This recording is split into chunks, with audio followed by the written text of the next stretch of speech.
Ang tanong, boss, tama ba talaga ang pakain mo sa baboy mo? Baka kaya kalugi, mali ang simula. Boss, kung gusto mong mas mabilis lumaki, mas malusog at mas malaki ang kita sa bawat baboy mo, pakinggan mo to hanggang dulo. Dahil sa video na to, ibabahagi ko ang tamang feeding guide mula booster hanggang finisher, pati na ang tips sa vitamins, gamot at pag-aalaga. Tip 1, tamang feeding stage, booster feeds. Simula 5 days old ng biik, ipakilala sa biik ang amoy at lasa ng booster feed, pahira ng dede ng kaunting booster feed, tinunaw, tuwing bago sila padedein. Gawin ito araw-araw 4 to 5 times, mula day 5 hanggang day 10. Pagkatapos nito, sanay na ang biik sa amoy at lasa ng booster feed. Gumamit ng mababaw at malinis na tray, ilagay ang kaunting booster feed, halos isang dakok lang. Araw-araw mula day 5 hanggang day 30. Sa day 31, magta-transition na sa pre-starter feed. Pre-starter feeds 31 to 35 days old. Transition period halo ng booster at pre-starter feeds. Day 34 to 35, 75 to 90% pre-starter, bawas na ang booster. Layunin, masanay ang tiyan ng biik sa mas mabigat na feed 6 to 50 days old. 100% pre-starter feed, regular na pre-starter feeding, 3 to 4 na beses kada araw. Bigyan din ng vitamins, malinis na tubig. Layunin, full adjustment sa solid, high-protein feeds bago ang starter. Pagkatapos ng 50 days old, lipatan na sa starter feed. 51 days pataas ay pasok na sa starter stage. Sa iba, ginagawa ang transition 48 to 50 days. Starter feeds day 51 to 70. Starter feed, bilis ng paglaki, laman development.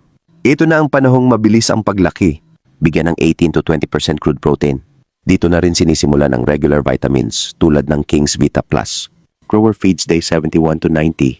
Sanayin ang tiyan ng baboy sa mas murang feed pero may sapat pa ring protina para sa laman building stage.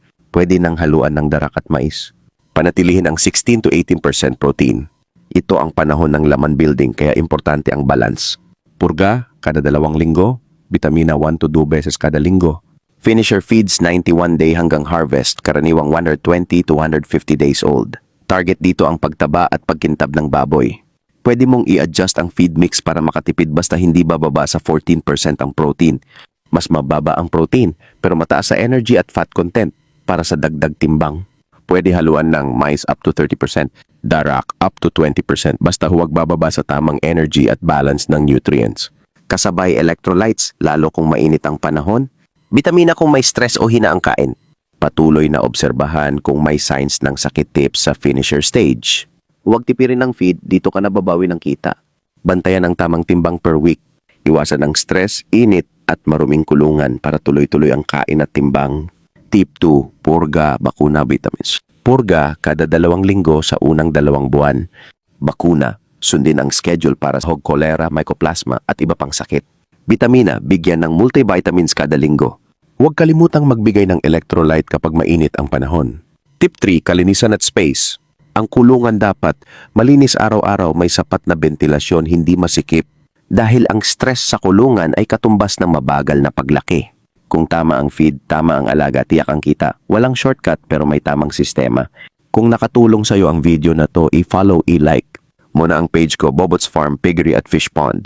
Mag-subscribe ka na rin para mas ganahan pa akong gumawa ng mas maraming tips at guides para sa inyong lahat. At kung seryoso ka sa pag-aalaga ng baboy, sumali ka na rin sa group natin, Piggery at Hog Racing Community. At kung gusto mong makatulong sa kapwa hog racers, pa-share mo na rin ang video na to. Sama-sama tayong matuto, umasenso at magtagumpay sa pag-aalaga ng baboy.